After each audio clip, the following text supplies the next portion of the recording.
అలాగే మన ప్రభుడు రక్షకుడైన యేసుక్రీస్తు ప్రభువారికి మహిమ కలుగును గాక. ఆమేన్. హల్లెలూయా చెప్పండి సార్. హల్లెలూయా. దేవుని స్తోత్రం. మొక్కుబడిగా చెప్పకండి, హృదయపూర్వకంగా చెప్పండి. హల్లెలూయా. దేవునికి స్తోత్రం. యేసుక్రీస్తు ప్రభువారు దేవాది దేవుడు, రాజాది రాజు. ఆయన పరిశుద్ధుడు, మనందరికీ దేవుడు, ఆయన రాజు అయి ఉన్నాడు. మరి గొప్ప గొప్ప దేశాలు ఉన్నాయి, గొప్ప గొప్ప ప్రజలు ఉన్నారు. లోకంలో ఉన్నటువంటి ఉన్నతమైనటువంటి స్థానాల్లో యేసుక్రీస్తుకు మహిమ కలుగుతుంది. ప్రతి పాదము, ప్రతి మోకాలు ఆయన దగ్గర వంగాలి, ప్రతి నోరు ఆయన స్తుతించాలి. King of kings, lord of lords. Hallelujah. రాజులకే రాజు మన ప్రభువు, ప్రభువులకే ప్రభువు మన రాజు అయిన యేసు ప్రభు. హల్లెలూయా. సకల సృష్టిలో, హల్లెలూయా, సకల సృష్టికి ఆధారభూతుడు. హల్లెలూయా. సకలమును నడిపించే జ్ఞానం కలిగిన వాడు. దేవునికి స్తోత్రం. ఇప్పుడు మనము మన ఇంట్లో 2 బిందులు నీళ్ళు పట్టి అంత అలిసిపోతాము. హల్లెలూయా. అవునే కదా. కానీ సకల జీవకోటికి జీవాన్ని, ఆహారాన్ని సమకూర్చేటువంటి దేవుడు మన దేవుడు. హల్లెలూయా.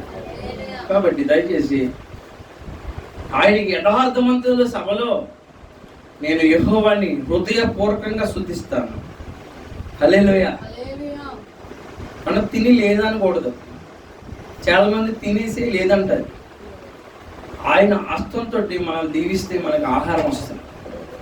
హల్లెలూయా. మనము మన బిడ్డలో సమృద్ధిగా ఆశీర్వదించబడ్డామంటే, మనము మన కుటుంబాలు హల్లెలూయా కడుపు నిండా ఆహారం తింటున్నామంటే, మనం నీతిమంతులుగా ఈ లోకంలో బ్రతుకుతున్నామంటే, క్షేమాన్ని, సమృద్ధిని, ఆశీర్వాదాన్ని, ఆనందాన్ని అనుభవిస్తున్నామంటే కారణం యేసయ్య. కాబట్టి ఎవరికి ఆయన స్తుతించాలనిపించదు? ఆయన సన్నిధికి వెళ్ళాలని, వెళ్ళి ఆయన స్తుతించాలని మన హృదయం ఏదో దుప్పు నీటి వాగుల కొరకు ఆశపడినట్లే మన యొక్క ప్రాణము ఆయన కొరకు తృష్ణ కొనుచున్నది. నేను నా దేవుని సన్నిధికి ఎప్పుడు వెళ్ళిపోతాను? ఆయన సన్నిధిలో ఒక కొత్త కీర్తన పాడాలి, ఆయన సన్నిధిలో ఆయన స్తుతించాలి. మరి ఎంతో దీన పరిస్థితుల్లో ఉన్న మనలకు హల్లెలూయా సమృద్ధిని కలుగజేస్తున్నాయి. ఆరిపోయిన నేలనంట ఆయన నీటి ఊటగా చేస్తాడండి. దేవునికి స్తోత్రం. మరి సరేపతి గ్రామంలో ఒక ఎదవరాలు ఉంది కదా, మనందరికీ తెలుసు. మరి ఏలియా, దేవుడు అన్నాడంటే, ఏలియా సరేపతి గ్రామంలో ఎదవరాలు పోషిస్తుంది వెళ్ళమన్నప్పుడు, ఆ గ్రామంలోకి వెళ్ళినప్పుడు ఆమె పొలలేరుకుంటుందంట. ఆమెకి ఇతను మగబిడ్డలో పైపెచ్చు ఎదవరాలు. ఈ సేవకుడు వెళ్ళాడు, అమ్మ మంచినీళ్ళు ఇమ్మన్నాడు. యెహోవా వాక్కు చేత. సేవకులు ఎవరింటికి పెడతారు, ఇంటికి ఎప్పుడు పెడితే అప్పుడు వెళ్ళిపోం. దేవుడు ఆజ్ఞాపిస్తే వెళ్తాం. మొన్న దర్శనం చూపించాడు, మేడపేట పేర్లమ్మ ఇంటికి వెళ్ళమని. అప్పుడు వెళ్ళాను. అంతేగాని నీకు ప్రార్థన చేస్తానమ్మా, మీ ఇంటికి వస్తానమ్మా, నాకు ఒక కానుక ఇవ్వమని నేను తిరగను. ఎందుకంటే నా దేవుడు గొప్పోడు, నేను అడుక్కునేవాడిని కాదు. హల్లెలూయా. దేవునికి స్తోత్రం. నేను జీవం గల దేవుని సేవకుడు, డబ్బులకి ఆశపడిపోయే వాళ్ళం కాదు. మీరు ఇచ్చే ధనం చేత మేము డబ్బులు సంపాదించుకునే వాళ్ళం కాదు. ఆయన చెప్తేనే వెళ్తాను, వస్తున్నా పడుకుంటాను. కానీ నేను ఎవరింటికి ఇంటింటికి తిరగను. నా దేవుడి సన్నిధికి వస్తాను, ఆయన చెప్పిన మాటలు దర్జాగా చెప్పుకుంటాను, ఆయన ఆరాధించుకుంటాను, ఆయన పూజించుకుంటాను, ఆయన పరిశుద్ధుడని ప్రకటించుకుంటాను. హల్లెలూయా. ఆయన నీతిమంతుడని, ఆయన నమ్మదగిన వాడని, ఆయన పిలిచిన వారి పట్ల ఆయన నమ్మకమైన దేవుడని, ఆయన నీతి నియమాలు గల దేవుడని, ఆయన నిబంధన కొట్టివేసే దేవుడు కాదని, ఆయన పిలిచిన వాడు నమ్మదగిన వాడని, ఆయన ప్రజలను ఎడబాసే దేవుడు కాదని, ఆయన ఎవ్వరూ ఆయన నమ్ముకున్న సిగ్గుపడరని, ఆయన సిగ్గుపరిచే దేవుడు కాదని ధైర్యంగా చెప్పుకొని తిరుగుతాం. కానీ చెయ్యి చాపనివ్వడు నా దేవుడు. హల్లెలూయా. మీరైతే కావాలంటే మీరు ఆదివారం మానేసి పనిలోకి వెళ్ళిపోతారు. కానీ నా దేవుడి సన్నిధిలో నేను సేవ చేసుకుంటాను. ఎందుకంటే నేను ఆయన రుచి చూశాను. ఆయన నమ్ముకుని ఉంటాం. ఆయన ఈ రోజు నాకు నా బిడ్డలకి కడుపు నిండా ఆహారం పెడుతున్నాడు. చాలామంది సమాధానం లేదు. చాలామందికి మీరు అందరూ కలిసి కూర్చుని అన్నం తినగలుగుతున్నారా? హల్లెలూయా. యెహోవా యందు భయభక్తులు కలిగిన వాడు ఇలాగ ఆశీర్వదించబడును. నీ లోగడి నీ భార్య ఫలించి ద్రాక్ష తీగ వల్లే ఉండను, నీ పిల్లలు ఒలీవ మొక్కల వల్లే ఉంటారని సెలవిచ్చాడు. హల్లెలూయా. ఆయన వల్ల భయభక్తుల వల్లే మనకి ఏ మేలు కలిగినా, ఆయన విడిచి తిరిగితే ఏమి మేలు కలగదు. కుటుంబంలో కూడా శాంతి సమాధానం ఉండదు. హల్లెలూయా. కాబట్టి దయచేసి జ్ఞాపకం చేసుకోండి, నీ పిల్లలను నువ్వు చూచెదువు. దేవుడి సన్నిధిలో నాటబడిన దానిపై ఖర్జూర వృక్షం వల్లే నువ్వు మొయ్యి వేస్తావు అని దేవుడు సెలవిస్తున్నాడు. హల్లెలూయా. ఆశీర్వాదాలన్నీ దేవుడి దగ్గర ఉన్నాయి. మనుషులు ఏం చేస్తున్నారు? పరిగెడుతున్నారు. నువ్వు ఈ కాళ్ళతో నువ్వు పరిగెడితే నువ్వు సాధించేది ఏమీ లేదు. నువ్వు కాళ్ళతో నీ శక్తిని బలమును నమ్ముకొని భంగపడ్డాను. హల్లెలూయా. బలాన్ని నమ్ముకుంటున్నారు, ధనాన్ని నమ్ముకుంటున్నారు, తెలివిని నమ్ముకుంటున్నారు, మనుషుల్ని నమ్ముకుంటున్నారు. హల్లెలూయా. దేవుని స్తోత్రం. కాబట్టి నా దేవుడు ఆశీర్వదించే దేవుడు, మహిమ ప్రభావం గల దేవుడు.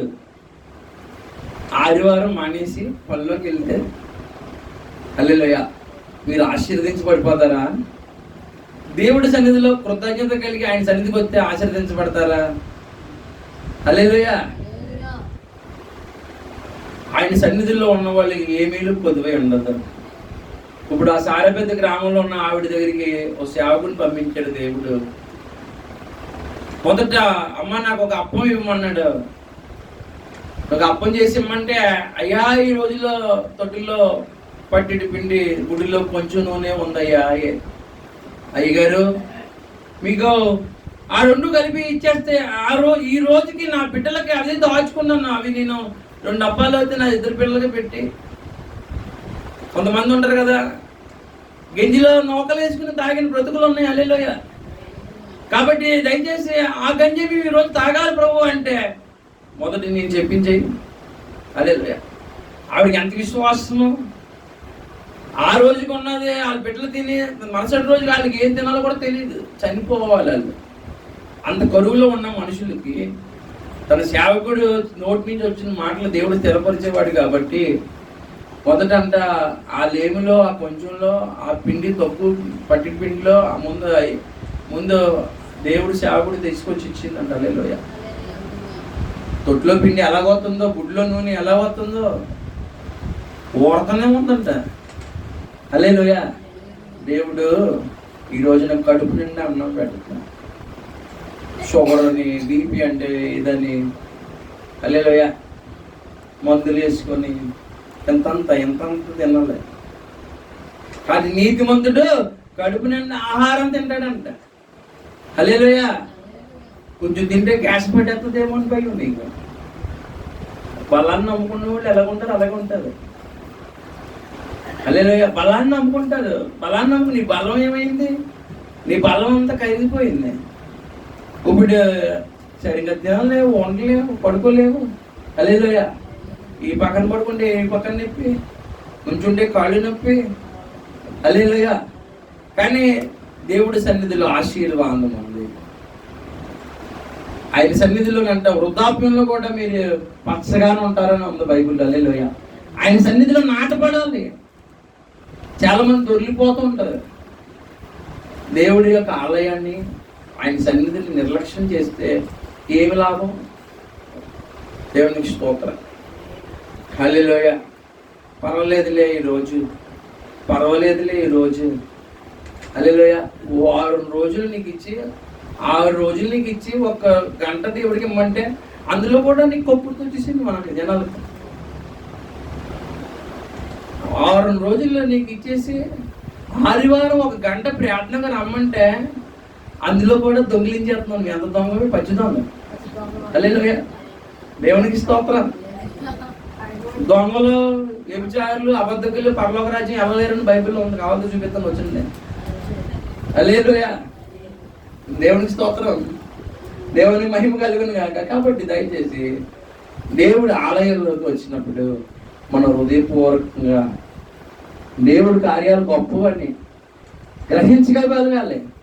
ఆయన క్రియలు గొప్పవి, ఆయన నమ్మదగిన వాడని. ఆయన వాక్యాలు ఎవరైతే విని దాని ప్రకారం నడుచుకుంటారో వాళ్ళకి మిక్కిలి జ్ఞానం కలుగుతుందంట. దేవుని స్తోత్రం. రాత్రి అంటాడు అక్కడ ఊరిని ఉద్ధరించడానికి వచ్చాడు. హల్లెలూయా, నన్ను అంటున్నాడు. అవును నువ్వు అన్నట్టు. హల్లెలూయా, ఇంతకు ముందు అక్కడ ఎదురు పడిపోయాడు ఆగేసి. హల్లెలూయా, ఆడే ఉద్ధరించుకోలేకపోతున్నాడు. అవును, మేము ఊరిని ఉద్ధరించడానికి వచ్చాం. నా యేసు ప్రభు నామంలో శక్తి ఉంది, బలం ఉంది. హల్లెలూయా. లేమిలో ఉన్నవారికి, ఎదవరాళ్ళకి, తల్లిదండ్రులు లేని అనాథలకు, వ్యసనాల్లో నలిగిపోతున్న వాళ్ళకి, సమాధానం లేక ఉన్న వాళ్ళకి, గాయాలు పాలైపోయిన వాళ్ళకి, వ్యాధులు పాలైపోయిన వాళ్ళకి, బాధల్లో ఉన్న వాళ్ళకి, శ్రమలు పాలైపోయిన వారికి నా యేసయ్య ఆశ్రయదుర్గమని నేను పరిచయం చేస్తాను. చాలా మందికి పైకి గంభీరంగా ఉన్నారు కానీ లోపల అధైర్యవంతులే ఉంటున్నారు. హల్లెలూయా, నా దేవుడు ఎవరికైనా, ఎంతటి పాపికైనా, చాలా మంది పాపాలు హృదయంలో దాచుకుంటారు, ఎవరికి చెప్పలేరు. ఒక పాపం తర్వాత ఇంకో పాపం, ఇంకో పాపం, ఇంకో పాపం, అలాగా పాపం ఏం చేద్దంట, మరణానికి దారి తీద్దంట. తెలుసా? ఈ రోజున పాపాల మీద పాపాలు చేసుకుంటా వెళ్ళిపోతాడు మనిషి. ఎవరికి తెలీదు, అంత మేనేజ్ కరెక్ట్గా చేసుకుని వస్తున్నాడు. ఏదో రోజు నీ పాపం నిన్ను పట్టుకుంటుంది. హల్లెలూయా, అవును కదా. దేవుడు ఇప్పుడు నిన్న కూడా మనం అప్పచెప్పిన బాధ్యత నమ్మకంగా చేసుకుని రావాలి. హల్లెలూయా, దేవుని స్తోత్రం. కాబట్టి మనం ముందుకు కొనసాగలేము కొన్నిసార్లు దేవుడు మాట వినకపోతే.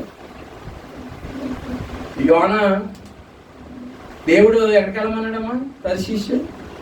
నినివే వెళ్ళమంటే తర్షీషు వెళ్ళాడు.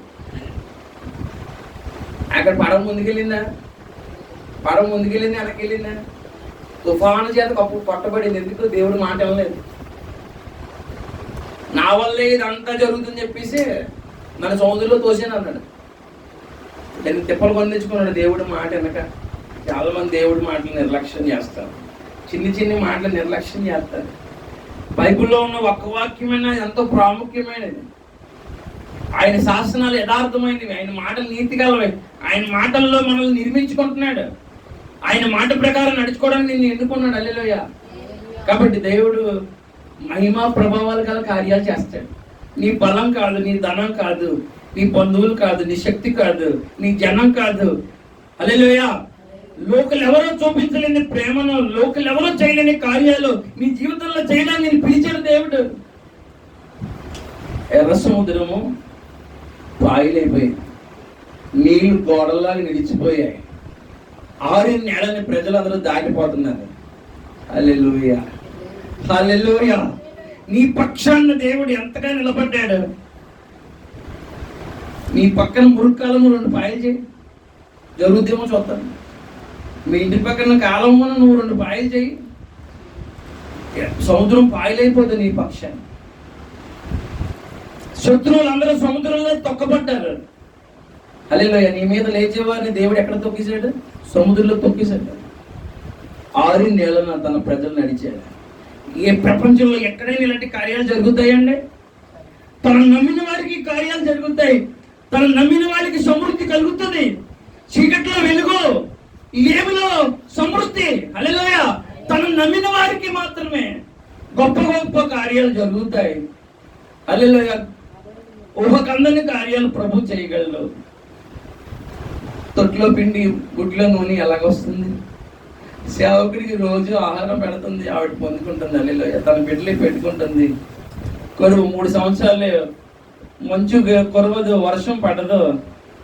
హల్లెలూయా. అలాంటి పరిస్థితుల్లో ఒక ఎదవరాలు, ఏ ఆధారం లేని నిరాధారాలు హల్లెలూయా సేవకుడిని హల్లెలూయా పిలుచుకోవడం ద్వారా, పోషించడం ద్వారా అద్భుతంగా పోషించబడ్డారు. చనిపోయే వాళ్ళ కుటుంబం బ్రతికింది. యేసుక్రీస్తు మన జీవితంలోకి వస్తే మనం బ్రతుకుతామండి.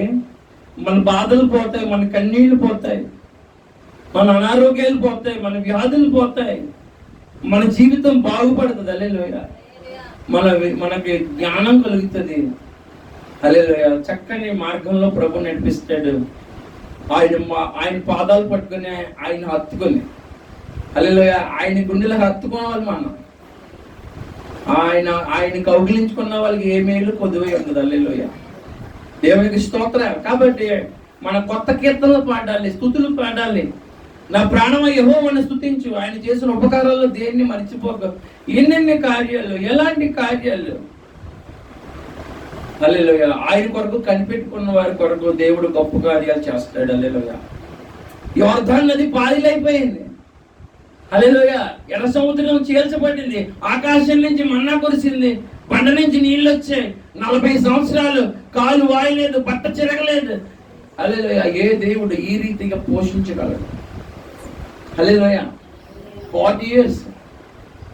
ఇప్పుడు అందరూ కొంతమంది 50 దాటిన వాళ్ళు ఉన్నారు, 40 దాటినారు. ఒక 40 సంవత్సరాల జీవితంలో దేవుడి చేత పోషించబడడం. అరణ్య మార్గాల గుండా వెళ్తుంటే, ఎడారి మార్గాల గుండా వెళ్తుంటే ఆకాశంలోంచి కొత్తిమీర గింజల్లాగా మధురంగా ఉండేదంట. అది ఎత్తుకోవడమే లేదు, మంచిలా ఉండేదంట అది. హల్లెలూయా. ఎవరికి ఎంత కావాలో, ఏ కుటుంబానికి ఎంత కావాలో అది తీసుకోవడమే. హల్లెలూయా.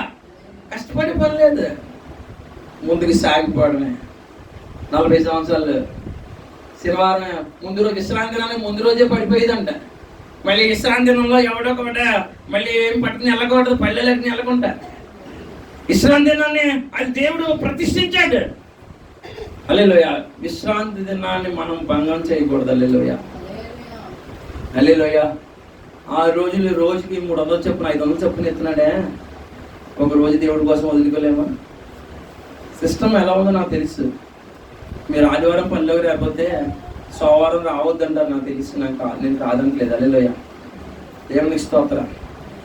కానీ మీ సొంత పని ఉన్నప్పుడు మీరు అది కూడా వదిలేసుకుని వెళ్ళిపోతారు. హల్లెలూయా. దేవునికి స్తోత్రం. కానీ దేవుడి పని ఇదని చేస్తే దేవుడిని పని దేవుడు చేస్తాడు. హల్లెలూయా. దేవుని మహిమ కలిగిన కాక. కాబట్టి దయచేసి జ్ఞాపకం చేసుకోండి, సైన్యములకు అధిపతి యెహోవా అని ఆయనకి పేరు. హల్లెలూయా. ఆయన నామం పూజింపదగినది, ఆయన నామం మహిమ కలదు. హల్లెలూయా. నువ్వు ఆయన స్తుతించకపోతే రాళ్ళు స్తుతింతాయి. హల్లెలూయా. దేవుని మహిమ కలిగిన కాక. నువ్వు ఆయన స్తుతించడానికి రాబోయావు అనుకో, రాళ్ళు స్తుతింతాయి. హల్లెలూయా. నా తండ్రి నువ్వు ప్రార్థన చేస్తావు, కానీ నీ తండ్రి నువ్వు స్తుతించలేకపోతే ఏం చేస్తాయంటే రాళ్ళు స్తుతింతాయంట. నువ్వు ఆయన ఆరాధించకపోతే రాళ్ళు ఆయన ఆరాధింతాయి. ఆయనకి ఏం నష్టం లేదు. హల్లెలూయా. ఆ మహాభాగ్యం నువ్వు పోగొట్టుకున్నావు అంతే. నువ్వు స్తుతించకపోతే చెట్లు ఆయన స్తుతింతాయి, పుట్టలు ఆయన స్తుతింతాయి. హల్లెలూయా. లోకమంతా ఆయన స్తుతి, నక్షత్రాలు ఆయన స్తుతింతాయి. నువ్వు స్తుతించకపోతే ఏంటి? నీకు స్తుతించకపోతే ఆశీర్వాదం పోతే మనకే. అవునే కదా? ఏమంటే ఎప్పుడు మేలు చేసేవాడికి అయ్యా మీరు ఇలా మేలు చేశారని మీరు అనుకుంటా ఆయన కనపడితే నువ్వు మోకం చాటేసుకుని వెళ్ళిపోతే ఇలాంటిదానికి ఎప్పుడు సాయం చేయకూడదు అని అనిపిస్తుంది లేదా? ఎవరికన్నా అనిపిస్తుంది. సాయం చేసే దేవుడికి, కన్నీళ్లు తుడిచే దేవుడికి ఇలా చీర ఇలా వేసుకుంటే వీళ్ళకి వెళ్ళిపోతా ఉంది కనపడుకుంటా. హల్లెలూయా. దేవుని స్తోత్రం. వేస్ట్. వీడికి ఎంత చేసినా, ఇతనికి ఎంత చేసినా అంతే కదా. నేనన్నా అంతే. దేవుడు మేలుని గుర్తెట్టుకోలేకుండా నేను కూడా కళ్ళు మూసి ఏడిచానుకోండి. ఇడికి చేసాను బాబు నేను. హల్లెలూయా. వీడికంటే ఎవరికైనా చేస్తే ఆడైనా వచ్చినేమో చూపించడానికి. హల్లెలూయా. ఏమడిగాడు దేవుని? ధనం అడిగాడా, ధాన్యం అడిగాడా? ఏమైనా నీ పొలంలో ఏమన్నా బత్తలు అట్టుకురామన్నాడు దేవుడు. ఆయన చేసిన మేలుకి నువ్వు సన్నిధికి వచ్చి స్తుతించు, పాడు, కొనియాడు. హల్లెలూయా. దేవుని మహిమ కలిగిన గాక. నమ్మకంగా ఉండండి. నువ్వు నమ్మకంగా ఉంటే దేవుడు నీ సన్నిధిలో నీకు నమ్మకంగా ఉంటాడు. దేవుడిని నువ్వు హల్లెలూయా, దేవుడిని నువ్వు కనపరచకపోతే దేవుడిని నువ్వు కనపరుస్తావు. హల్లెలూయా. దేవుడి సన్నిధిని నువ్వు సన్మానించకపోతే దేవుడిని సన్మానించడం. ఈ లోకంలో ఇవన్నీ కొంత మట్టికే. శాశ్వతంగా మనకు తోడై ఉండేవాడు దేవుడు ఒక్కడే. హల్లెలూయా. శాశ్వతంగా నీకు స్నేహితుడు ఎవడో దేవుడు ఒక్కడే. హల్లెలూయా.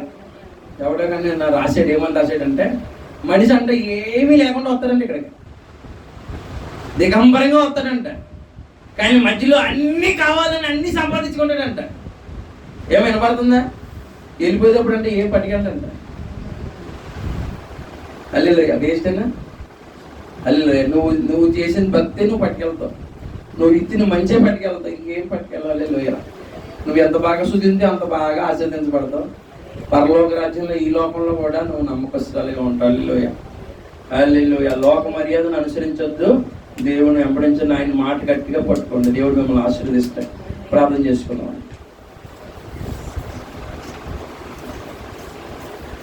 ప్రార్థన చేసుకుందామండి. స్తోత్రాలు.